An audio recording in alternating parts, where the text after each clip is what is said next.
Welcome back to Making History Fascinating. Your storytellers of the gods for today are Isabella and yeah. Today we will be going over the story of the Greek creation myth.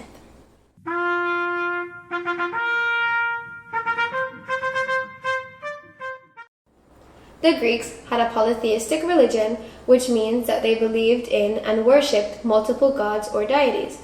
Today, we'll be covering the Greek creation myth and the Theogony of ancient Greek deities. Now, the creation myth and the beginning as the ancient Greeks, and more specifically as Hesiod knew it. The world begins with nothing but chaos, representing the existence of nothing. But not for long, however, as chaos then conjures up Nyx and then Erebus, with Nyx being the night and Erebus the dark. Chaos then takes a backseat because we never hear from him again, and Erebus and Nyx then create Aether and Hemera, the day and night. While this is happening, Gaia, Eros, and Tartarus appear, with Gaia, the earth, Eros, the construct of love, and Tartarus, the abyss. Gaia then creates an equal for herself in the form of Uranus, who represents the sky. As a result, they bear 3 different types of children. The 12 Titans, 3 Cyclopses, and the 3 Hecatoncheires, all with 50 heads and 100 arms each. Uranus then imprisoned the Hecatoncheires and Cyclopses someplace within the earth because they were ugly. Gaia is not exactly thrilled with this, however, and she creates a sickle and summons the Titans, who are not exactly eager to carry out the task. However, the youngest Titan, Kronos, carries out the task, ambushing Kronos. Kronos successfully overthrows Uranus, beginning the age of the Titans. Kronos then takes Rhea as his wife, who then gives birth to Hestia, goddess of the hearth, when he gets a warning from Gaia and Uranus that he will be overthrown by one of his children.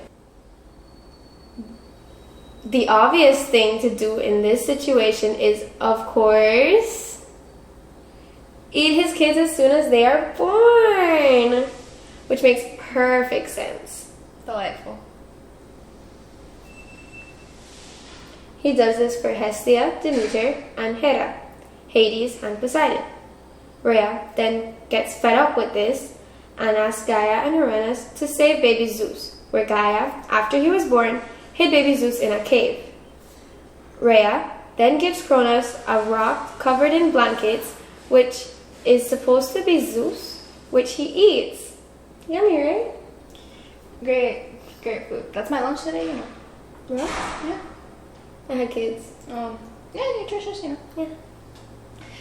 Zeus is then raised by Gaia, growing in his strength as he recruits help from Metis to slip Kronos a poison, causing him to throw up his siblings, who have fully grown in his stomach. With his siblings free, he then goes to feed the Cyclopses, who then forge him his lightning bolts. Once allied and battle ready, he goes to war with the Titans, which goes on for 10 long years.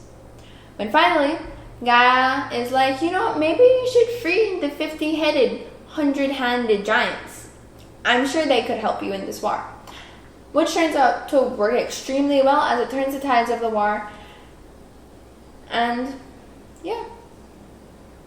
With the Titans defeated and their allies thrown in Tartarus, the age of the Olympians begin. Zeus becomes the lord of the cosmos and god of the thunder, lightning, and the sky as his domain. Poseidon becomes the lord of the sea, earthquakes, and horses for some reason. Hades gets the underworld, not to be confused with being the lord of the dead. Hestia becomes the goddess of the hearth and home. Hera, goddess of marriage, family, and peacocks. Demeter becomes the goddess of the harvest and fertility. Zeus then marries Metis, who gets pregnant, and Zeus is then told by Gaia that Metis is destined to bore a daughter, then a son, who will overthrow him. But Zeus likes really way too much for that, and he absorbs Metis, with her still pregnant, so she can offer him advice and stuff. So he doesn't technically kill her, but it's still not cool, man. No. Yeah. Zeus then marries Hera, who gives birth to Hephaestus, who she chucks off of Mount Olympus for having a deformity. Great mom. Hephaestus is the god of fire, metalworking, and craftsmen, and their other son is Ares, who is the god of war, but specifically the bad connotations of war. For example, death, war, and blood. Aphrodite, who is the goddess of love, fertility, and beauty, then springs fully grown from sea foam. Zeus then has a long list of affairs who produce more godly children. His first affair is with a woman named Leto, who gives birth to the twin gods Apollo, god of the sun, archery, music, and poetry, and everything artsy, and Artemis, who's the goddess of the hunt, the wilderness, and who's also a virgin goddess and has forsaken the company of men. Then, Zeus, like all of us, gets a horrible headache after a hard day of ruling the cosmos, which gets so bad he literally asks Hephaestus to split his skull open to relieve the pain.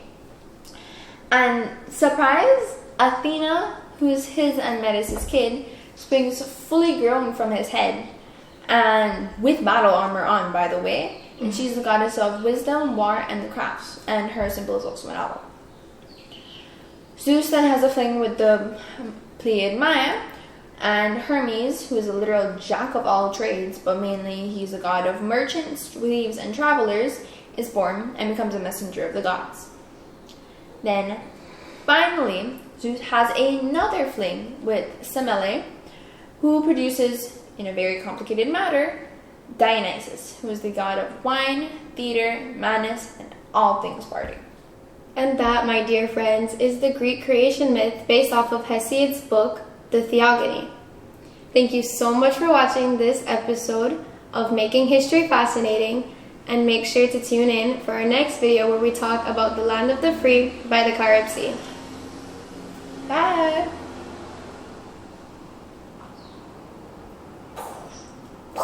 Explosion.